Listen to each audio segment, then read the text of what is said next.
but in part of this. So I'll need those back to give them back to you. So if you run off with them, then whatever. All right, so we already talked about who I am, my father, and all that stuff. He worked out there for 29 years. So has anyone did anyone get to see an Apollo launch? Okay, one of these pictures that I don't have belongs to you. So I'm sorry if I don't catch anybody, but so you were the first one I saw answer. So who's my runner? Go get a picture and let me show which one you're going to give him so I can pick it out. Give him the Saturn V since he saw a launch.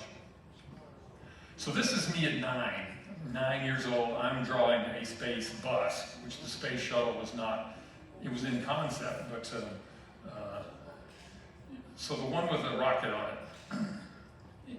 So anyway, here, this one. This is the one that gets nice picture. Got lots of words on the back that mean something. So run that to him there. We'll take care of you at the end.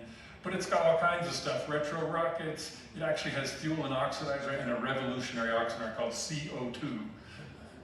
Okay, so I didn't quite have my chemistry right, but if we could do that, we'd, these little knobs up here, actually that shows up. They actually, in my mind, actually move stuff. So, all right, so let's go back to the 60s. I'm sorry to do that to you, but if we don't have a lot of energy in the room, we may get stuck in the 60s. So if we don't respond and stuff and we get stuck in the 60s, that's kind of your fault. So let's see, there was a lot of things going on back in the 60s. Does anybody remember any of this stuff? U2, Francis Gary Powers, Stuck. This is the kind of energy I'm talking about here that gets us back. Some guy, new guy, John F. Kennedy, making a lot of mistakes and really needing to win.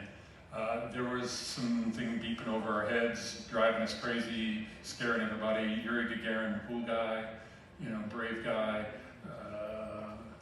Anyway, some war going on. I don't really want to get into political stuff. We were doing things we shouldn't be doing. And then there was a Cuban Missile Crisis. This guy was in bad shape. He needed some kind of win.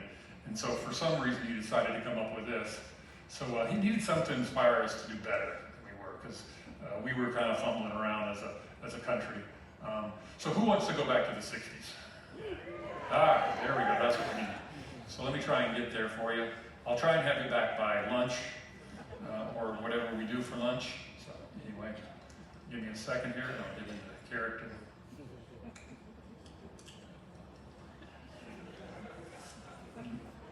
You're not laughing at me, are you? I'm an engineer, I don't understand when people laugh at me. What am I missing? Pocket protector, got that? Badge, pins, what am I missing? Come on. Slide rule. Oh, you wouldn't think a guy wouldn't bring a slide rule, would you?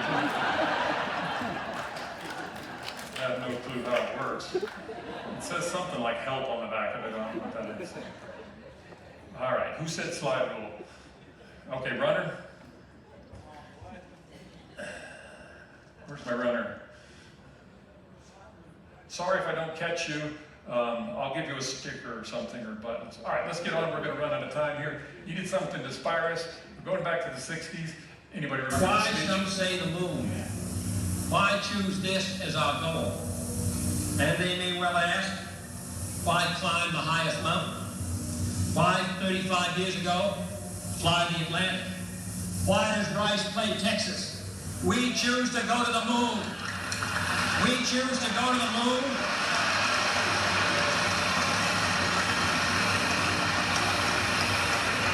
We choose to go to the moon. So this is, you've heard this many times. I'm sorry, I think I hit the wrong button. This was crazy.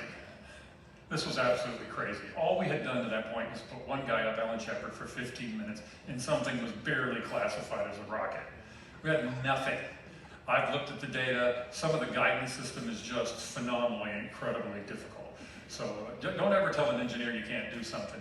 But for some reason, with this thing beeping overhead, kind of spooked everybody, and we said, hey, we're going to have a war with these other guys, and the war is going to be technical. And we're going to show that Americans are better, our system of everything is better. That's still debatable. We'll throw that out for the crowd. But that's what was going on, and everybody locked onto it. So this is actually moving. I cut the audio because I wanted to talk over it. This is the Saturn V coming out. You can see the little ants. I'm going to back up because I can see the little ants walking around here. See those guys? kind of give you a little bit of scale you're looking for, which really doesn't. So we had to build everything.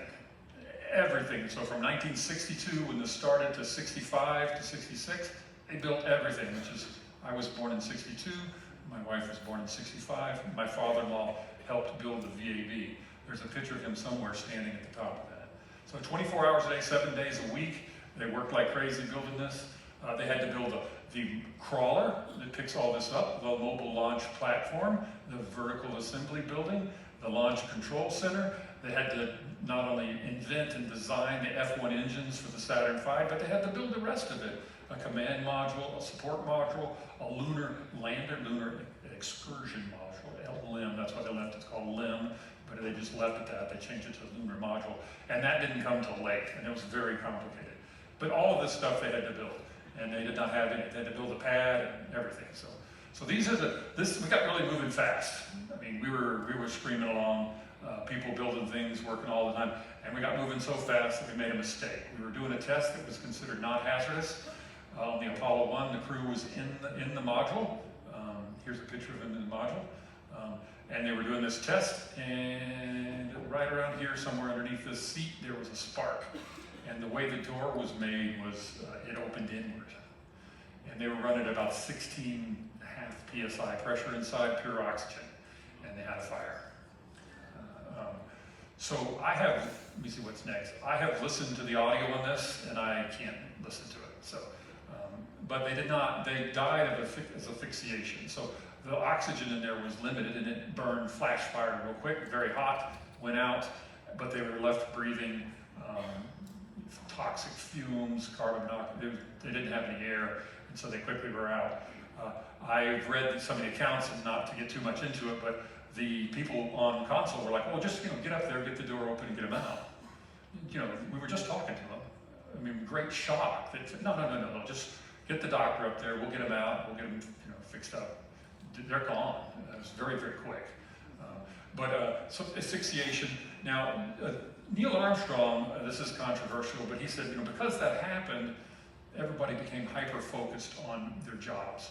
They wanted to make sure, and that culture is stuck around for a long time, of really being your own quality and make sure you didn't make a mistake. So they did a lot of changes in the 20 months they were down, and it actually probably improved the program substantially and allowed us to keep our goals. You hate to look at it from that perspective, but that's what happened. So anyway, we're still moving kind of fast. So there was a guy that helped design this thing behind here. It's called a lunar lander test. It's for landing on the moon. It's a vehicle that they could practice flying around in. So they had 5 of them, and they lost 3 of them. So this is what it looks like. And here's another one. And about 200 feet in the air, this one decided that the one engine it was using wasn't going to work anymore. And it was very difficult to fly. And so he decided to get out. Come on, get out.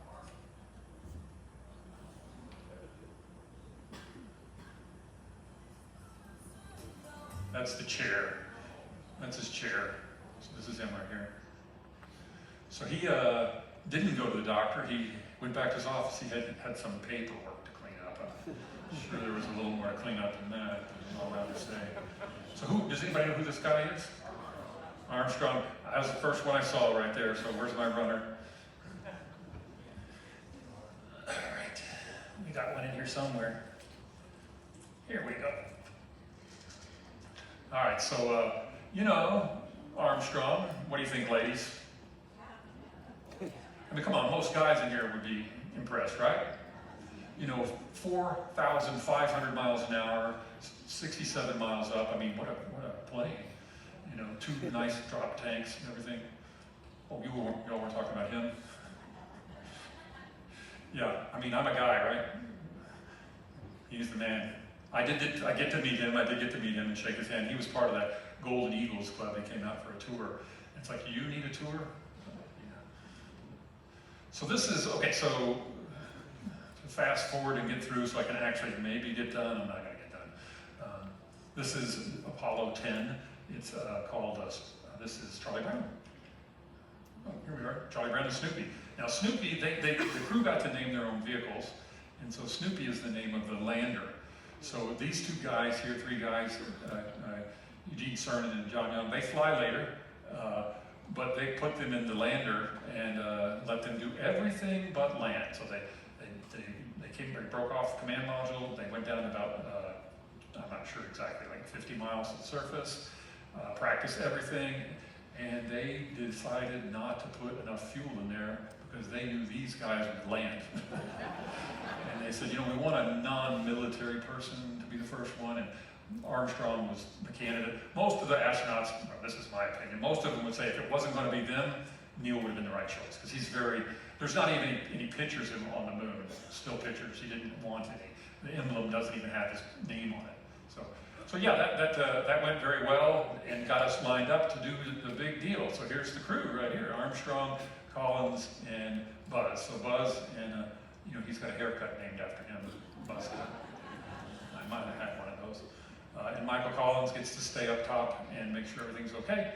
And so here's the crew. This is not my signed one. That'd be worth about $10,000. It's not. And for some reason, Neil Armstrong back here disabled. So I don't know what happened.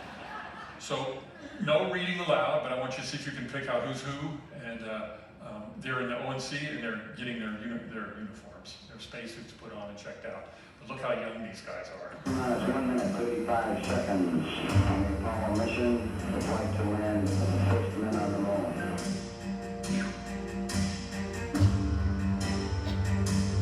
All indications coming in to the control center at this time indicate we are at go.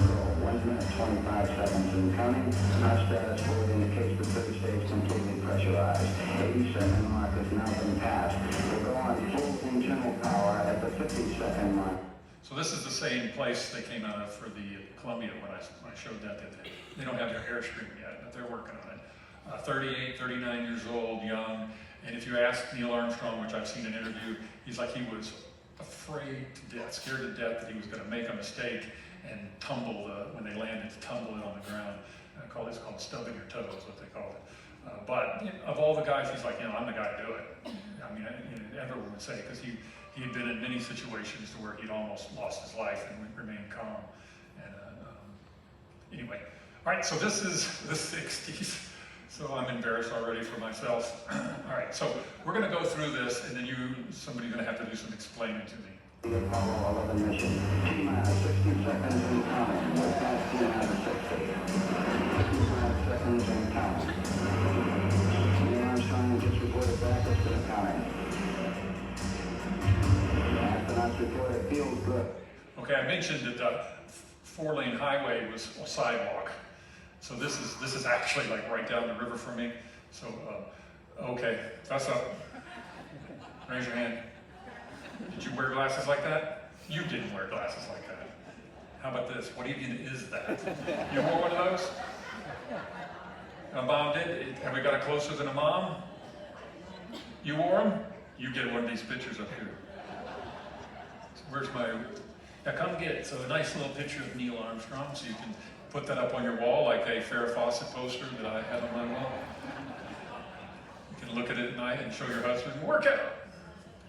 Anyway, so guys, have we changed at all since 1960? I mean, it's even the same hat. And then there's me. Buzz cut? No. Look at that. That's not me. I don't actually know. It looks like me. I was about that age. So we're going to take you through the control room, and all the people that are sitting in there right now, we're going to have to pick up the pace somewhere. Otherwise, these people are going to come out of this door over here in a minute. Push this back in the way so they can't get Power transfer is complete. We're on internal power with the launch vehicle at this time. 40 seconds away from the Apollo 11 lift-off. T-minus 15 seconds. Guidance is in 9. Ignition sequence. So everybody faced towards the back, so they could see their instruments. It looked like we were going to the back of the room. It looks like we're coming to the front. That was Werner von Braun there. I don't know what you think about him, but let's just stay away from that.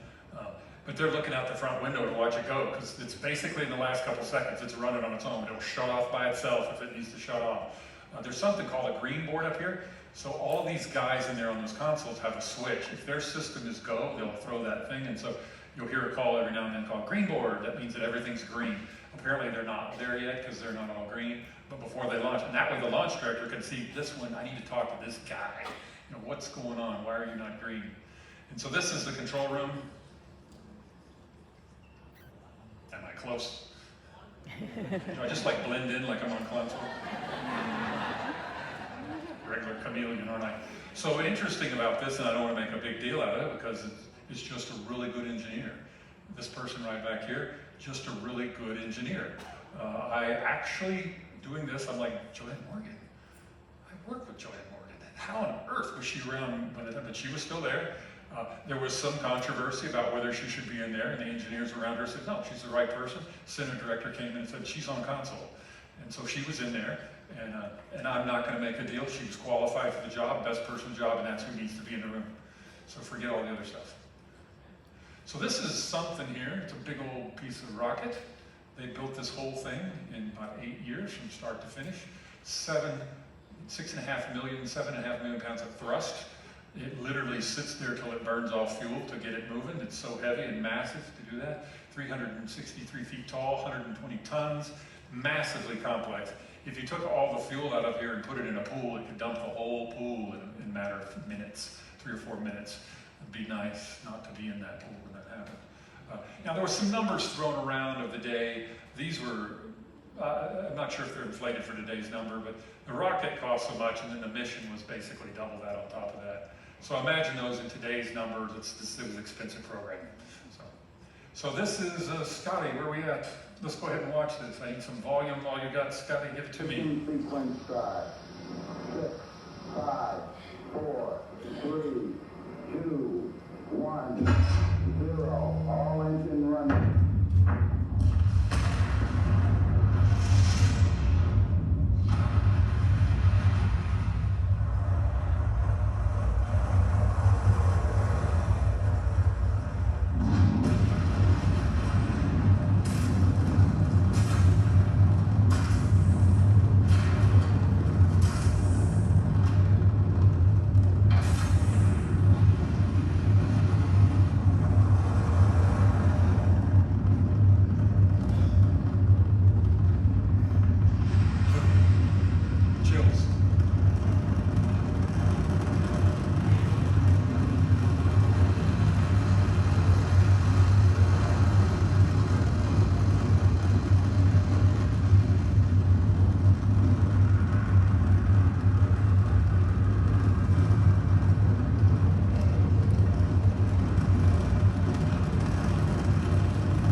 Stop it there, otherwise we're going to be here all day. I could just watch that a couple times.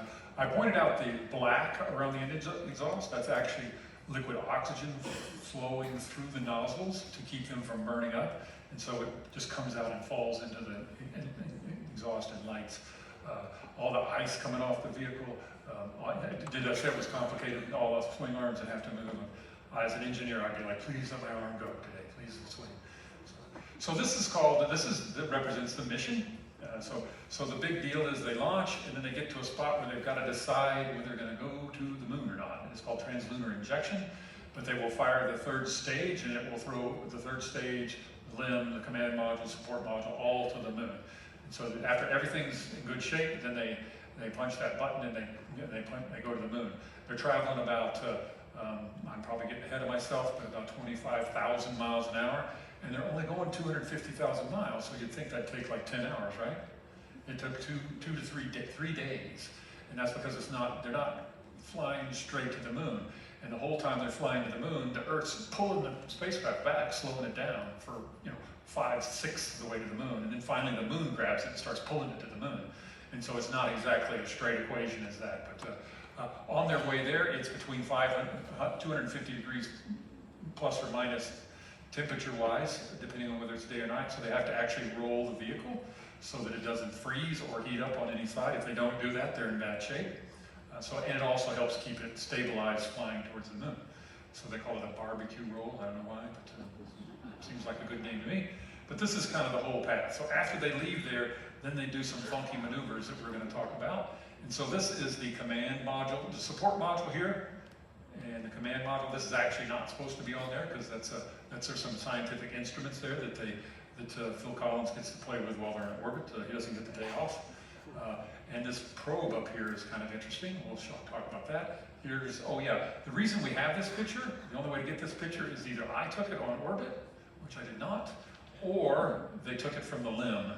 So the spoiler alert, they make it back, because this was actually in the LEM video they brought back with them. Because that's the only way to get that picture. And they took in the command module, they were able to take this one. So this is the third stage right here. This is the lunar landing vehicle, the LEM. All tucked in here. This is called a drogue, so the probe sticks in the drogue and locks in, and this is where they go from back and forth between the LEM and the CM. The legs are all tucked in here, and the side panels have been kicked off. I did take this Lego picture, so yeah. So this is what it would look like if somebody was out there to take a picture. You can't get a picture of that because first of all, there's no Lego module, so how many kids have a Lego module? Anyway, so this is some video of them moving through the tunnel. So they only find out if that docking works on their way to the moon. So this is them pulling away from the command module. Michael Collins has taken these pictures. And let's see what this is. Yeah, this is them, Michael Collins again, taking pictures of the LEM. And that's the target that they're aiming at to dock and de-dock, because they can't actually see it. So Michael Collins took this picture. Bye. See you later. Why can't I go? These probes are interesting because when they touch the ground, that's how they know they're down, other than the big bang when they hit the ground.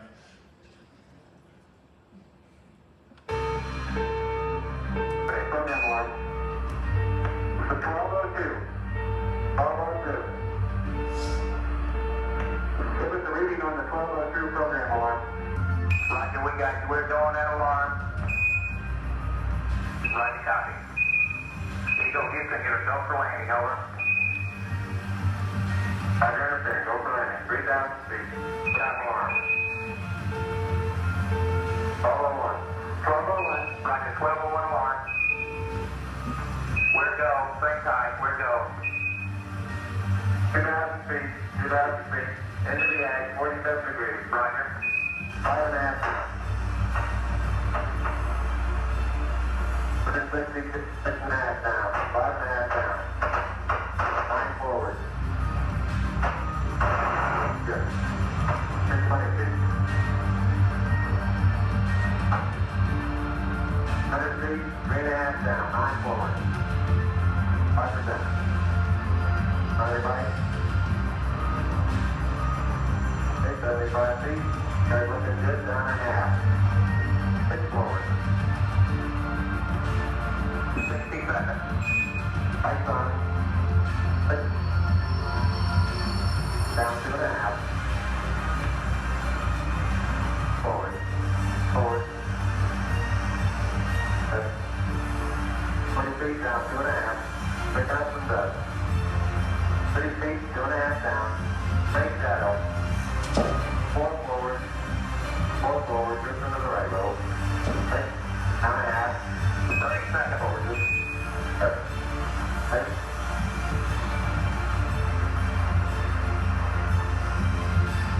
Contact light. Okay, engine stop. ATA at a descent. Host control, both autos, engine and command override off. Engine arm off. 113 is in. We copy it down, Eagle. Houston, Tranquility Base here. The Eagle has landed. Rocket 20, Tranquility, we copy you on the ground. You got a bunch of guys about to turn blue. We're breathing again. Thanks a lot. Okay, there's a whole lot of stuff going on here, so we're going to try and cover some of it. First of all, this is a guy named Steve Bales, and he's the one saying the 1201, 1202 alarm is okay. Well, you know, it did go off like 5 times, so he said intermittent. I'm not sure what intermittent means, but 5 times might be across the intermittent line. But 5 times. There was a rendezvous radar that was giving him a bunch of data and overtasking the computer, so it was the right call to do that, and Neil Armstrong says that later, but not necessarily the procedure. So we've got basically the other thing that's going on is their antenna is getting some reflections off of the vehicle and it's not locking. So basically what happened was they're talking from the limb to Michael Collins to the ground and back and forth until they keep fiddling around with the antenna. It's got 3 different programs that they have to run because the computer only has 1K of memory. And so they can't hold all of them. So as they're slowing down, they use one program and then they arc over with another one. And then when they come to land, they have one that is for landing and it's a helicopter mode kind of thing where they can press a button to go up or down in speed and he can move it around. And that comes in really handy here in a minute. But Mr. Bales there decided he wanted to... Same time, we're go, Flight. Okay, we're go. We're go, same time, we're go. Flight. Very confident, doesn't he? Well, this is his procedure that he wrote for the 1201 and 1202 alarm. And I'll blow it up here and it says, what? So he did get a congressional medal. Neil and them got one and he got to go get one for the team from the President Nixon, who was very involved in all this. So I'm pretty sure that no matter what was going on, Neil Armstrong was going to land. And so, you know, who's taught somebody how to drive a car before? Do you want a brake on your side, the steering wheel? That's Buzz Aldrin on the other side. He's like, stop, Neil, get us down. We got 60 seconds, please. But he doesn't want to say anything because if he does, he's going to distract him, which is not good at this point. But Neil's over there like, it's just another Tuesday. I've blown up the limb. I've blown up a couple things. I've lived through this. Vietnam, I had a wing cut off my plane, and I flew it home, you know, without a part of a wing. And I can do that. He did punch out, by the way. He lived. Spoiler alert. He lived through that one. So he's no big deal to him. They finally, at some point, Charlie Duke in the control room said, everybody quit talking. Let them decide whether they want to throw the switch. But you know, Buzz is over here with his hand on the abort switch. You know, if they throw that switch, then the ascent stage just separates. But you know, I'm sure there was I believe there was some kind of nonverbal communication going on. Don't touch that switch. We're going to be on the ground no matter what. So it turns out that when these probes touched the ground, so they got down to 60-second call, they were 100 feet up, and they're like, that's a long way to go with only 60 seconds of fuel, and they don't know exactly how much fuel they've got. And then they got down to 30 feet, and Buzz was like, okay, 10 feet, we can fall from 10 feet, and we're going to be on the ground. And it's designed to do that. So what happens is these landing limbs touch, and then the engine cuts off, and it falls the last 4 or 5 feet, because this nozzle is only about that far off the ground.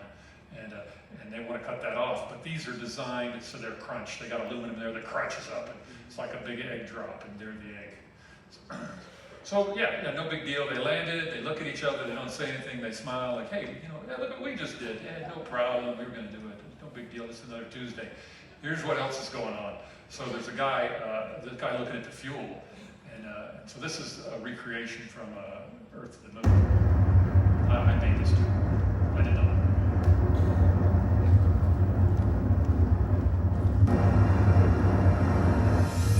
Contact light, shut down. Okay, engine off. CA out of D10. Out of D10. So you hear a bang, and actually some of the missions you hear them. And I don't know if you noticed it when you're flying, you could actually hear the RCS thrusters, reaction control system firing to keep it stable. And there's a little switch they can change their velocity, how fast they're going. So that's just a piece of cake. So the interesting thing there is they were flying over this crater. And this is a very smart guy that's looking at the fuel, and he's like, no way, you're too high, quit flying the thing around like a helicopter. But they missed their landing site by about 14 kilometers, miles, one of those two, because there were a bunch of rocks. And so Neil Armstrong was kind of flying over these rocks to find a good spot. And they were over this crater, but he didn't know that. And so he's calculating how much fuel from how high they are, and they're over a crater. But you saw in that animation there that the ground came up and met them. So they literally, the moon took away 75 to 100 feet of that altitude by just flying to the other end. But he didn't know all that. And he's like, they're not going to make it. Somebody needs to tell them to punch. Now he can make a call called bingo. If somebody yells bingo, bingo, bingo, bingo, that means they hit the board switch. No, that's what they just said in the control room. Don't anybody say anything else. Let them do it. They're the guys landing, and I'm pretty sure they were going down to the moon. So, yeah, they missed it by 4 kilometers. That's what it was. And there's some stories about the watch that he was using. He had that. He left it on 18 seconds, which is how much fuel they had. And he ended up taking it home to keep it from disappearing. And he went in and set it 22 seconds. It's like, how did it get set to 22 seconds? His daughter used it for playing around. So he set it back to 18 seconds and gave it to the Smithsonian because it was kind of important. But this is kind of the path they took to land. And this is actual footage from a Landsat imagery from more recent, where you can actually see the lander. And this is a little west crater that Neil's going to walk over to. Now we got some stories about Michael Collins left there, and you're like, I came on, I want to go to the moon, I want to land on the moon. I'm not going back alone. So Talk about the here's this possibility interview on that you might be the guy coming home alone. Did that ever come up? Was not something I wanted to discuss with them. Hey Neil, suppose you're stranded forever on the surface of the moon. Would you mind terribly if I just sort of headed home? I mean, it was not the kind of thing one talked about, but it was a presence. It was there. There was no need to have that conversation, was Exactly. there? So no option. Neil Armstrong said that he felt like there was a 90% chance that they would make it back to the Earth, but only about a 50% chance that they would land on the moon. But I'm pretty sure he was up in those odds a little bit. But they made it back. Spoiler alert to anybody who knows the ending. I'm going to tell you how they made it back. Stay on stay, retro. Stay, vital, stay, stay, patrol, stay, Capcom, stay, GNC, stay, Ecom, stay, surgeon, stay, Capcom, or stay for T1. So this is, when they land, T1 is saying, if I need to get away, I need to launch now so I can catch up with the CM. So that's what T is. It's the first opportunity to get back. And if there had been a rock that went through a fuel tank or something or destroyed it, these guys are all checking it out. And they said, no, we've looked at our system, we can stay. So that's what they're doing now. Now people were getting ready to come out, and people always wondered, how did they film it? Where was the camera? Well, this is the reenaction from the moon of them pulling cable to make the camera come out. Yeah, so that was a nice video, right? So this is the camera view that he just pulled and deployed. So it's going to film. Film cameras being television weren't that great back then, but this is something you might not have seen. Inside the crew module, Buzz Aldrin is filming outside with his camera, and you can see his reflection in the window.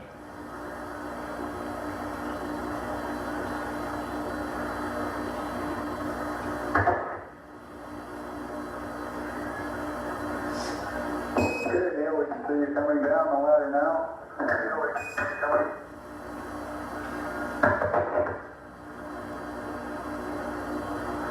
Okay, I just checked.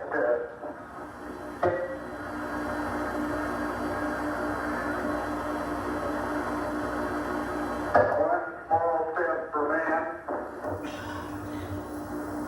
One leap for mankind.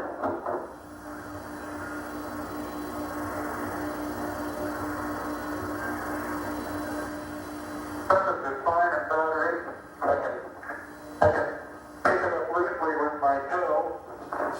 It does adhere in fine layers, like fine charcoal to the sole and sides of my boot.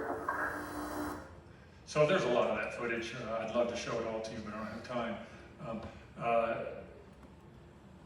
This is the first footprint.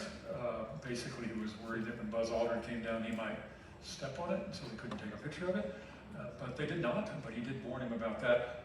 When they're coming down the ladder, Neil Armstrong is filming him, and I kept wondering why he doesn't come out for 15 minutes. So Neil Armstrong's running around, Buzz is filming him. Neil was the canary. They had no clue what was going to happen. I mean, the Earth's, the soil is 250 degrees hot, like walking on beach sand, but there's no air, so it's not in the air. So they didn't know whether there would be, 2 foot of soil that they were going to fall into, like snow. They didn't know if there were holes, or if it was made of cheese, or I think we might have got that one out of the way for a while. But they didn't know what was going to happen, so they had him film, and Neil went over and quickly grabbed some rocks and put them in his, about $500,000 worth of rocks, in his sleeve there to make sure. But let's go ahead and get one conspiracy theory out of the way. This is where's the bottom of the boot of their suit. It doesn't match. That's because they had a boot on the bottom of it. So that one's gone. So this is Buzz Aldrin coming. It's not Neil Armstrong. Something's behind that. I don't remember what it was, but I covered it up.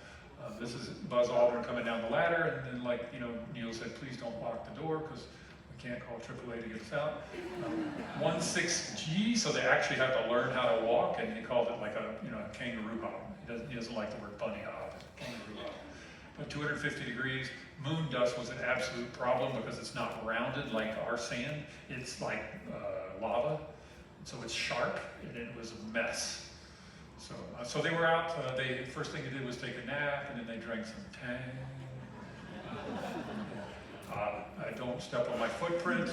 Buzz filmed for about 15, 16 minutes. Then he got to come out for an hour and a half, and he went back in, basically making sure everything was okay. He actually did communion on there, which we're not supposed to talk about. Neil went over to a crater by himself for a little while. This is, I'll get back to that. This is Buzz Aldrin doing all the work again, taking all the camera stuff out, because Neil had the camera and wouldn't give it up. I think he's checking to see if the spare tire is good in case they need that. Call AAA and get them up there real quick. This is where all the experience is. Now this suit is actually a spaceship. There's two guys on the ground that are looking at this spaceship. One of them said he had nightmares thinking, you wake up in the middle of the night, oh, you got 5 minutes to get in, you're gonna die. Worrying about his system, but it has a temperature control, it's spitting out water, burping out water, it's got pressure relief valve that on one mission went bad. So we'll maybe talk about that in one of the other ones, that the guy's walking along and you know, it's like, oh no, what just happened? But it's got everything he needs, oxygen, cooling, and for their fingers. They just run all the way out to their fingers to keep their fingers from freezing. Because when they're in the shade, it's very, very cold. So all kinds of stuff going on there with a spacesuit. So this is one of the famous pictures. Like, if you don't let me have the camera, this is the only still shot of Neil Armstrong on the moon, taking this picture. Right here, I went overboard blowing up. That's the only still shot. There's video of him, but no still shot. He was a very private man and wasn't putting himself. Oh, by the way, one small step for man, one giant leap for mankind. He said, look, my business was to land on the moon. I didn't really even give it a whole lot of thought till I was on the ladder. And that's where he kind of wrote it, on the ladder. And it wasn't scripted. The astronauts, and you can tell that by some of the other landers, like, ooh, it's squishy. You know, it's like, well, that's not quite a Neil Armstrong stuff. But we'll talk about that in the next landing one, which you're all going to come to, right? Yeah. Okay. Well, I'll come maybe. So my wife and I, we like this one. This shows about the relation of how far they walked. This one has different lines for who walked where. So yellow is Neil Armstrong. You can see he walked out here by himself for 45 minutes. While Neil went back in and took care of business again. I guess Buzz was the only one that worked. But they're walking all around, setting out experiments and things. You're not the first man to walk on the moon, but you've actually talked about this. You were the first man to relieve himself on the moon. Is that true? That is correct. That is correct. But not on the moon. You know, you don't want to. You didn't unzip. You do not want to unzip. Right, no, right. Something about not eating the yellow snow or yellow soil. I'm in trouble, right? Shake your head, yes. Oh yeah, I didn't want to fill in this either, because he was the first one to do this too. One small something for man, one giant poo for mankind. All right, so they left some things on the moon, some trinkets, so we're running around, we're running out of time. So actually Buzz Aldrin was going up the ladder, and Neil said, hey, you know, you had some stuff you were supposed to leave on the moon, so he pulled the stuff out. These are the two Yuri Gagarin and Vladimir Orlovsky. I think he passed away on the landing. So they put those out there. Here's a nice little plaque, and you know what it basically says is, hey, we came in peace, and we came from that big blue thing up there. Like, where else would you come from? You know, it's like the big blue thing. And they got their names on there, and President Nixon got his on there. This is, oh yeah, this I blow it up here. Everybody's got that. I made plaques like this, and I was handing them out, but I'm on the other side of the world. It wouldn't fit my suitcase. This one has everybody who contributed, every congressman, and the microfilm, and this is for the Apollo 1 crew. This is a gold olive branch. That has significance to do with the eagle. Came in peace, so it had no arrows, and it came in peace and had an olive branch. And there's no names on here, so that's how I said, but he came in peace with an gold olive branch.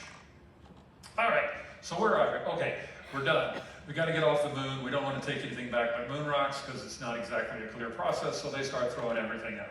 So they've put out all their experiments and everything, but here's some of the things that they left on the moon. This is a laser reflector. It's passive, so if we go outside tonight and I just find the moon and I point up there, we should see it come back and hit us. That's not going to work. But you can measure how far away the moon is. We need to know that, right? So this is all the other stuff that they left behind with all the other experiments. And this kind of right here is interesting, and I don't get this, but it's statistics and you can challenge it or not. But they left their poo on the moon because you don't want it stinking in. And it was 96 bags. 12 people landed on the moon, and there's 96 bags of this.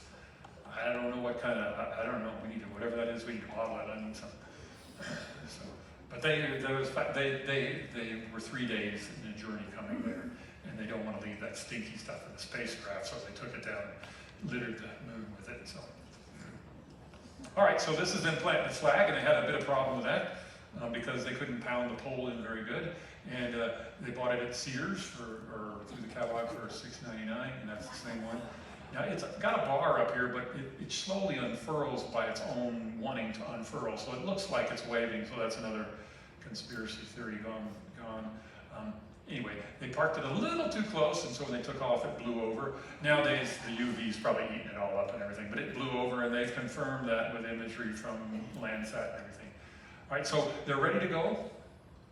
They get back in, and there's a switch. Engine arm that is broke. The only switch that's broke, it's the one that arms the engine so they can leave. And they're like, what are we gonna do? So Buzz is like, I'll stick my finger there and hold it. Well, I'd probably get shocked doing that. So he found a pin and he pushed it in there, and the ground said you got contact, and he stood there with his hand holding it to make sure it was in the whole time. And so they launched for that, and they got off the ground because of this pin here. That's in some, this letter says that Neil did it, and this Buzz says that he did it, and they blame each other kind of lightly, hard. Nobody knows. It's a big backpack coming out, bumping things, but the one they broke is that one. That was not bad.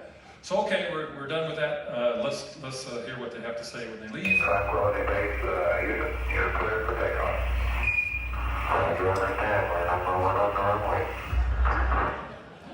So apparently it was a busy day, actually the busiest day ever on the moon for landing and takeoff, so the runway was quite full, and it is actually even busier than you think, because the Russians were trying to, I say that term, this other country was trying to, being political here, trying to beat us. So say that what they were going to do, they launched before, they were going to try and get a sample and return it so they could have, hey, we're the first ones to do that.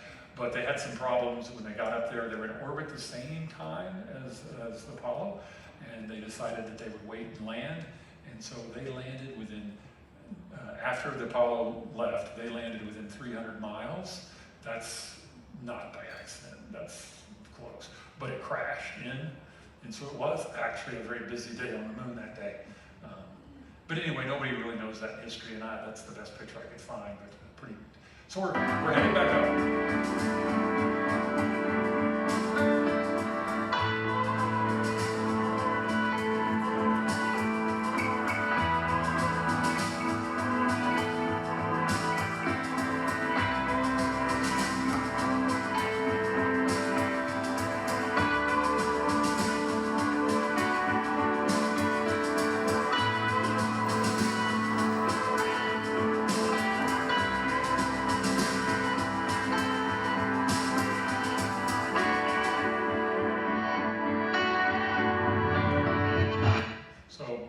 Is extremely happy right now because he's not going to go back alone.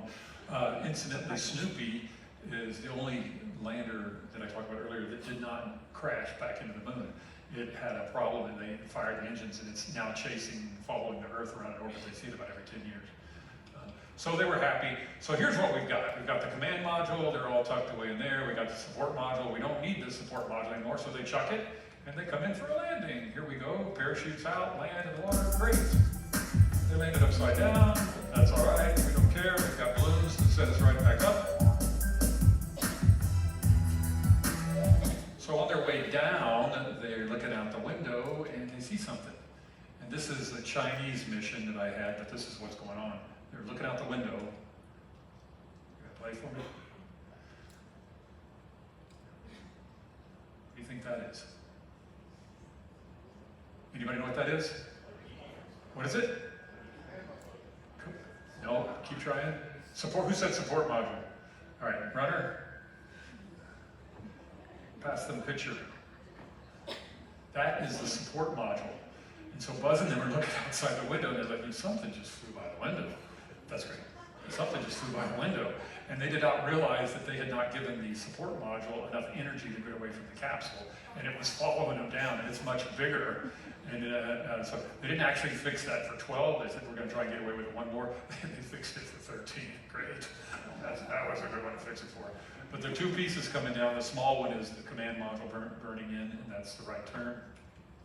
And this is them. They're basically all in their biohazard suits, making sure they don't get any aliens on them. They're floating out. They go get them out. They bring them back. Oh, this is by Patty Collins party. Come on now. Look at this hairdo over here.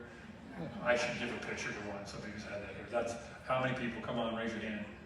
Okay. So I need one picture over here and one picture over here in the front row. Yeah, and those rabbits I've been chasing throughout the whole thing. Does anybody see the rabbit? What about the other rabbit?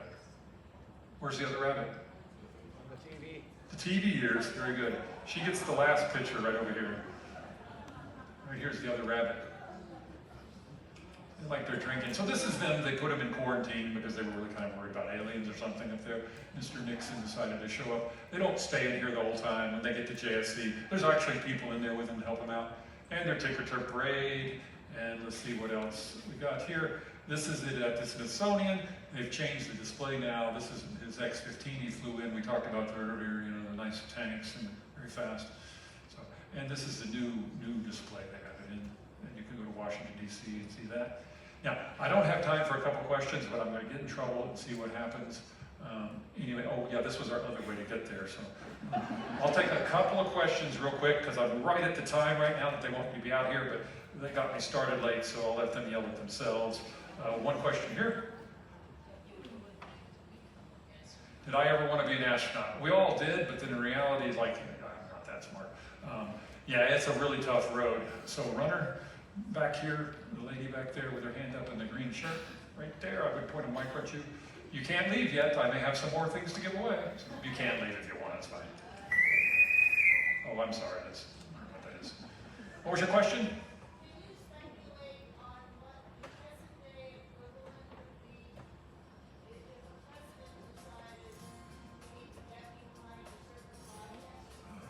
Well, you know, the space program, the operation of the space program is an engineering thing. How they get one is totally political.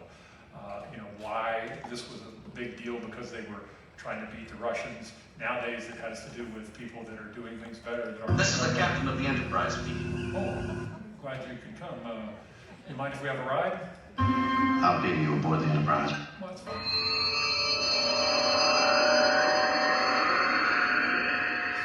Take us for a spin. Guess that's not working. Oh, no. I guess we decided to move anyway. Can we play with the photon torpedoes? I can do that again. What about the lasers? There's Snoopy. I told you he came around every now and then. Fly by. All right. So I'll do two more questions, and then we're going to wrap it up here because I really have to finish on time. One over here. Yeah, on the Saturn rocket, all those things that are attached, do they automatically? So everything stages by itself, and they don't have to do that. It all kicks off by itself after it burns out. They don't have to do it. It all falls in the ocean. We've actually gone and retrieved some people. I think they went back and found one of the early Gemini missions that sank off the coast of Florida. They went and found that. This is my last. I'm going to do this one over here because I hit this side of the boat. Catch me afterwards and ask me. One more time, and we're going to call it right here. Oh, they're working so. The question is, they had these scrubber canisters that scrub CO2, and they were different from the command module and the LIM, and they had different ones. Go figure that. Two companies working independent, not talking to each other. The LIM was really behind, and they fixed that, obviously. Well, I'm right at the time. They're going to yell at me and get me out of here, so thank you for coming. Come to my next one. It's going to be on Kennedy Space Center. I think it's at tonight. And spread it around, try to fill up the rest of the thing here. So, And I'll be outside if you have questions.